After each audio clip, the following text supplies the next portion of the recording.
Good afternoon, everyone. Today's discussion topic is the 28 September 2018 West Sulawesi, Indonesia earthquake. I'm Liana Fasha Erika, Binti Sofian, our moderator. And for today's panelists are Arisa, Normaizatul, Haziq, Owena, and N. Topics covered would be chronology, causes, side effects, physical damage, casualties of the earthquake, and improvements in response moving forward. With that said, let's dive straight into our discussion for today. On 28 September 2018, an earthquake with magnitude of 7.5 Palu in Sulawesi, Indonesia. Despite the history of earthquakes in Indonesia, this incident remains as a natural disaster to be remembered, as it is the deadliest earthquake to strike the country since 2006 Yogyakarta earthquake. Its magnitude was even felt all the way in Tawau, Malaysia. Arisa, can you give us a rundown on the chronology of the earthquake? Of course, thank you, Leah. Alright, hello everyone, I'm Arisa. So, on the 20th September 2018, a major earthquake with a magnitude of 7.5 moment magnitude occurred in central Sulawesi in Indonesia at 6:03 p.m. local time. The epicenter of the earthquake was located at 0.256 degrees south and 119.8 degree east, with a depth of approximately 20 kilometers at its center. The earthquake was followed by tsunami waves generated along Palu Bay and massive liquefaction at several locations in Palu. The triple disaster caused severe damage in Palu and other surrounding areas. The earthquake was generated at the Palu Coral Fault. The Palu Coral Fault has been in a low position for more than 100 years and has been estimated to generate earthquakes with magnitude of 7 moment magnitude. Similar magnitude occurred approximately 1,000 and 2,000 years ago based on trenches excavated approximately 20 kilometers to the south of the Palu. The Palu Coral Fault causes the region to have a high probability of seismic hazard, especially around the onshore area of the city of Palu due to its fast-moving faults. Considering the focal mechanism of the earthquake, which was a strike-slip mechanism, the tsunami generated by the earthquake was rare, unless other factors contributed to the generation of the tsunami. The disaster prompted a massive international response for humanitarian aid and assistance to the affected population. It also highlighted the vulnerability of Indonesia to natural disasters such as earthquake and tsunami, due to its location on the Pacific Ring of Fire, where the tectonic plates meet and seismic activity is common. That's all from me, thank you. Thank you, Arisa. It's interesting to note that this earthquake resulted in a triple disaster. Mai, can you brief us on the causes of earthquakes? In general, there are three causes or three types of earthquake. The first is tectonic earthquake. It is an earthquake that is caused by the movement of the tectonic plates on Earth is known as a tectonic earthquake. The shifting of these plates, which are substantial lithosphere slabs that fit together like a jigsaw puzzle, can cause seismic activity. Most earthquakes that occur worldwide of the tectonic variety, which is the most prevalent from the earthquake. Next, a volcanic earthquake. An earthquake that is connected to volcanic activity is called a volcanic earthquake. The movement of magma beneath the surface of the earthquake is directly responsible for this earthquake, which happen in volcanic region. Volcanic earthquake can reveal important details about the behavior of volcanoes and potential eruption in the future. Lastly, a collapse earthquake, which are often referred to as collapse tremor or mind collapse earthquake, are a particular kind of seismic event caused by the collapse of sizable underground cave such as those found in karst, cave or mine regions. In contrast to tectonic or volcanic earthquake, collapse earthquake are brought on by the failures of subterranean structure rather than by the movement of tectonic plates or volcanic activity. Sorry to interrupt. Mike, can you share with us about cause of 28 September 2018 tsunami? Okay, Arisa, for our topic, the 28 September 2018 Sulawesi earthquake, it is of the first variety, tectonic earthquake mentioned by Arisa. The center of the earthquake is located along the strict slip fault called Palu, which point toward the northeast of Sulawesi region. It is not far from the coast and only 10 km below the surface. The average annual rain is a fault slip along the fault. It is estimated to be in the range of 32 to 45 mm. This fault continues to protrude along the southeast direction, towered by very narrow and funnel shaped bone bay. The intensity of the tsunami hit was far from expected. Earthquake that lead to tsunami, a normal strict slip fault mechanism, where the movement of the earth crust is only horizontal and not vertical. So the expected tsunami only has a lower intensity. One of the reasons of this increase after the tsunami may be the landslide under the water. A subsea landslide can lead the tsunami in the same way as earthquake by creating a vertical displacement of a seabed that creates a corresponding displacement of the sea surface. And thank you. I see. Thank you for the explanation. Now that we know what cause of the earthquake, let's look at the side effects that occurred from it. Haziq, the floor is yours. Thank you, Leah. My name is Muhammad Haziq, and I will be explaining the side effects that occurred from the earthquake. The deadly earthquake caused significant impacts on human life, infrastructures, the environment, and the economy of Indonesia. The natural disaster led to significant human displacement, affecting tens of thousands of people and highlighting the severe impact of such events on vulnerable communities. The earthquake and tsunami caused widespread destruction, leading to a humanitarian crisis marked by the urgent need for shelter, food, and medical care.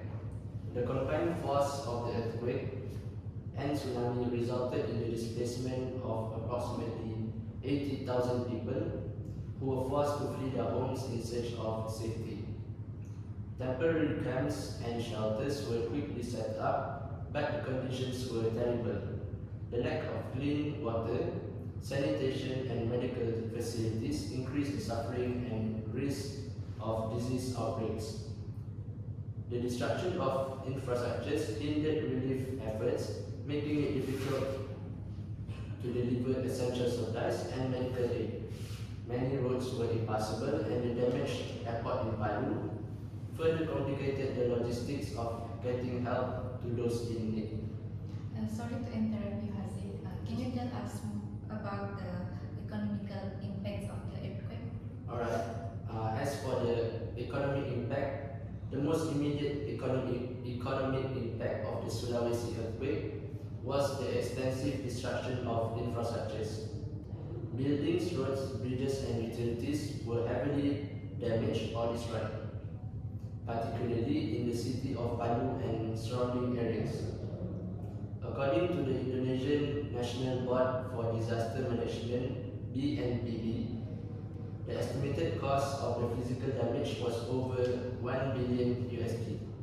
In addition to infrastructure damage, the disaster had a severe impact on local businesses. Many enterprises were destroyed or severely disrupted, resulting in significant financial losses. The retail, hospitality, and service sectors were particularly hit hard, as they rely heavily on physical infrastructures and the presence of local and tourist consumers. In response to the disaster, Indonesian President Joko Widodo immediately ordered the coordinating Minister of Politics, Legal and Security Affairs, Wiranto, to coordinate relief efforts in the affected areas.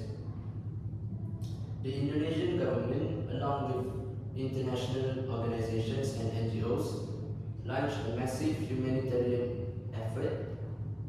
Emergency shelters were established to provide temporary housing. The relief agencies distributed food, water, and medical supplies. The Indonesian military played a crucial role in reaching remote and isolated communities using helicopters and ships to deliver the aid.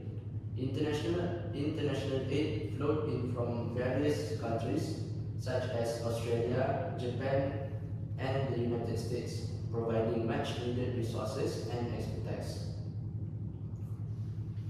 Thank you, Haziq. So, the effects of the earthquake on the residents and their economy are certainly horrific. However, it is good to know that there was a humanitarian response to it. A natural disaster of this scale certainly needs attention drawn to it in terms of the damage it caused.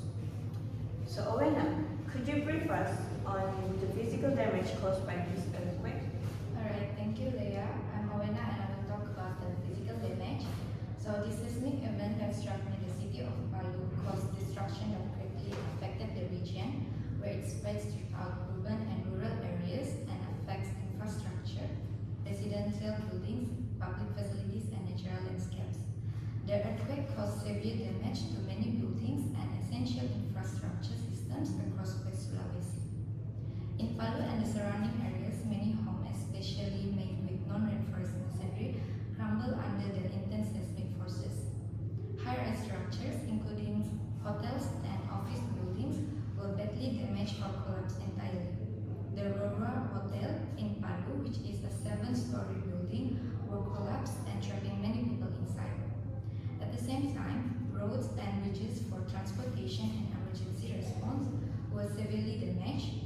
Major roads cracked and buckled, and several bridges like the Palu to Fort Bridge completely collapsed, which isolated the communities and hindered the rescue efforts by cutting off a critical transportation link within the city. Additionally, the Mutiara-Sis Al-Jufri Airport in Palu also sustained significant damage with cracked runways and damaged terminal buildings. This disruption complicated air travel and made it harder to deliver aid and carry out evacuations. Public facilities, including schools, hospitals, and government buildings, were also not spared from the disruption. Hospital buildings were partially collapsed or become unsafe, forcing the evacuation of patients and the establishment of makeshift medical facilities. And many administrative offices were destroyed, slowing down the efficiency of aid distribution and emergency services. Besides that, the coastal areas of Palu and Donggala were hit hard by the earthquake. Soil liquefaction turned the ground into liquid, causing buildings, roads, and other structures to sink and collapse. The devastation was widespread, with large sections of the coastline in ruins. Donggala port's facilities were badly damaged, disrupting maritime activities and aid deliveries. Homes and businesses along the coast were swept away, leaving behind scenes of utter destruction. Fishermen who rely on the sea lost their boats, affecting the local economy. Once bustling port areas become ghost towns, littered with debris and the smell of seawater and destruction. Other than that, there are also environmental impacts from the earthquake. The earthquake in West Sulawesi caused severe landslides in its hilly areas. These landslides buried homes, roads, and farmland under huge piles of debris, blocking access to remote communities and disrupting people's lives. The ground shifting also created deep cracks and gaps across the landscape, changing the terrain and continuing to pose risk to the affected areas. Thank you. Thank you, Owena. It's eye-opening to know how physically damaging the earthquake was. With such damage, it is almost certain that human casualties would be unavoidable. And could you enlighten us on the casualties from the 2018 Sulawesi earthquake and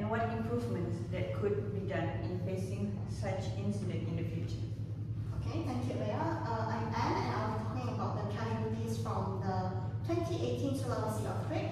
So according to NOAA's National Centers for Environmental Information, there are a total of 4,340 people who were declared dead, and out of those people, about 1,252 were killed by the tsunami. However, there are some assessments out there who claim that around 80% of casualties are caused by the landslides triggered by the earthquake. So casualties as a direct result of the earthquakes mostly stem from people who are trapped in buildings that collapse. As mentioned by Owena just now, there's about 50 to 60 people trapped in the Rara Hotel, and in Tatura Mall, there are at least 100 people who are trapped inside. For casualties that were caused by soil liquefaction, about 300 worshippers were killed during their evening prayers at Baitu Rahman Mosque, while 34 students from a Bible camp in Petobo died. In the same area, about 744 houses were destroyed and 200 bodies were retrieved. And in Balaroa, out of 2,000 residents, about 600 died and 1,000 were reported missing. And as for the casualties caused by the tsunami, a majority of partygoers at Festival Pesona Palu Nomani were later recovered dead from the beach and the sea, while several others were injured. There were also more than 150 people who were reported dead in Donggala due to the tsunami. Roughly 2.4 million people were affected by the earthquake and its side effects, with more than 10,000 people suffering injuries, and as mentioned by Haziq just now, there's about 80,000 residents who were displaced. And then for improvements that can be made from this event include having improved infrastructure to withstand the shocks from the earthquake, as in this incident, the tsunami detectors were destroyed due to the shocks from the earthquake and couldn't send signals to alert the residents, hence leading to the death of the partygoers at Festival Pesona Palu Nomoni, as mentioned just now. So there should be an ensured mode of communication so that people can be warned beforehand. Other than that, public awareness about tsunamis triggered by earthquakes should be raised. After the occurrence of the Sulawesi earthquake, there were still people strolling on the beach, which highlights their ignorance towards the possibility of tsunamis after an earthquake. So it should be thought that if you feel more than 20 seconds of the ground shaking, you should instantly relocate to higher ground instead of being near the coastline. As for the last improvement, the victims' access to critical service and needs should be prioritized as well, as there were officials admitting that due to the lack of heavy machinery, they couldn't save those who were trapped under the rubble, hence leading to a higher death toll. Besides that, there was mentions of difficulty delivering aid due to damaged roads and cracked runways. In such cases, there should be at least one, or if not, at least a few backup plans for cases like this to ensure that victims can still obtain the help they need. That way, we can reduce the death toll. From this entire incident, a lesson can be learned in being more prepared in order to face such casualties so that we can reduce the death toll. That's all from me. Thank you. Thank you, Anne. So it seems that many parties need to step up their game to ensure such a horrific death count doesn't appear again in the next incident. The Sulawesi earthquake that occurred on 28 September 2018 remains a lesson to us about the power of nature's forces and in preparedness when facing natural disasters. We hope that this discussion has been fruitful as a case study of the chronology, causes, side effects, and one of the deadliest earthquakes to have ever happened. And we hope that improvements can be made to face such incidents in the future with steady mindset. Thank you, everyone.